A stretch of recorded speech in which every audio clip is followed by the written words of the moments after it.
Once upon a time, there lived a great king, a powerful king, the ruler of his kingdom, the ruler of a majestic kingdom.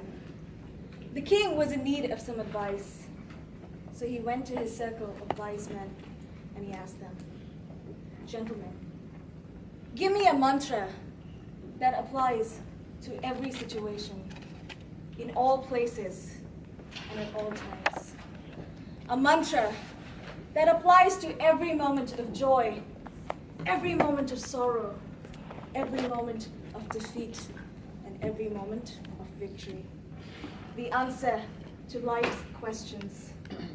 Something that will guide me, something that will show me the light when you're not here to advise me."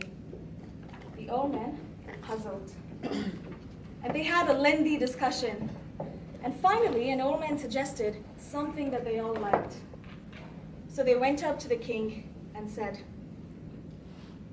"Your Majesty, here is this little piece of paper. This little piece of paper contains something that is so powerful.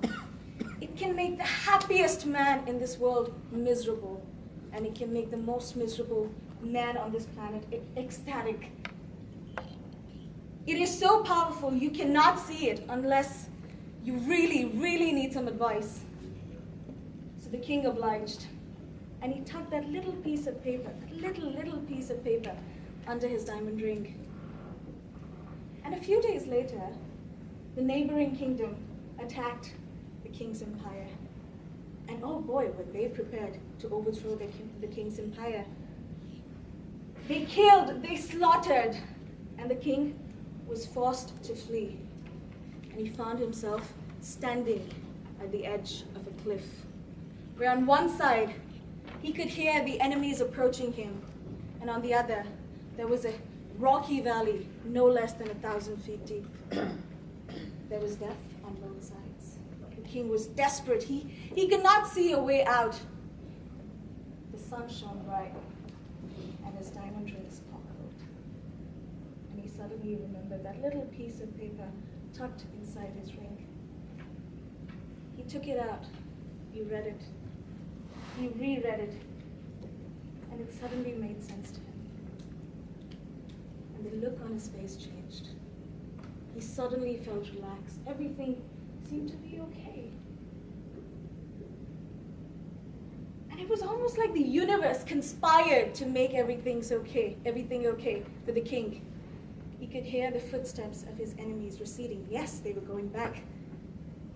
So he sought refuge in a village nearby. And he gathered his army and he fought the enemy. He fought the enemy and he defeated them. He went back with his men, back to his empire, and he was celebrated.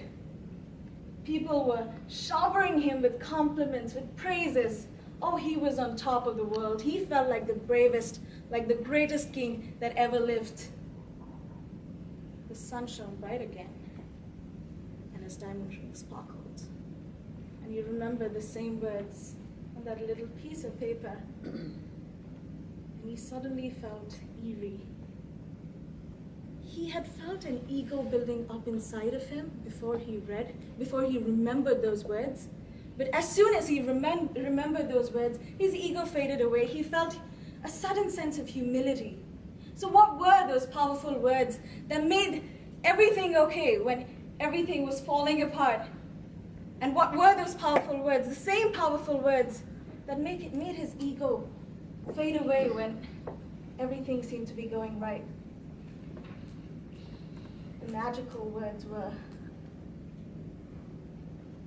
"This too shall pass," like Karina had quoted before. She might have said that before, but this quote holds a very, very special meaning to me, to this story.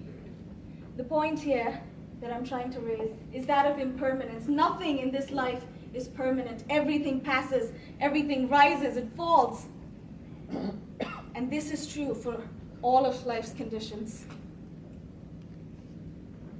When the king found himself standing at the edge of the cliff, when there was death on both sides, and nothing felt right, He thought to himself, until a few days back I had my kingdom, my people were happy. And now, all of that is gone. And I stand here alone. That passed. Now here. But I'm sure this will pass too. And it was the same words that made his ego fade away, because he realized that the happiness will pass away too. It will not last forever. It is temporary. So ladies and gentlemen, if today you're happy, you found love, your crush is texting you back, you're keeping up with your coursework, you found the right friends, cherish it. Don't take it for granted, because this too shall pass. And on the other hand, if today you're facing difficulty in life, if nothing's going right, if your grades are not what you expected them to be, exams are drawing in closer, if you're having financial difficulties, problems with your family, your friends are turning their backs against you, it's all right. Don't give up. Be brave and fight back, because this too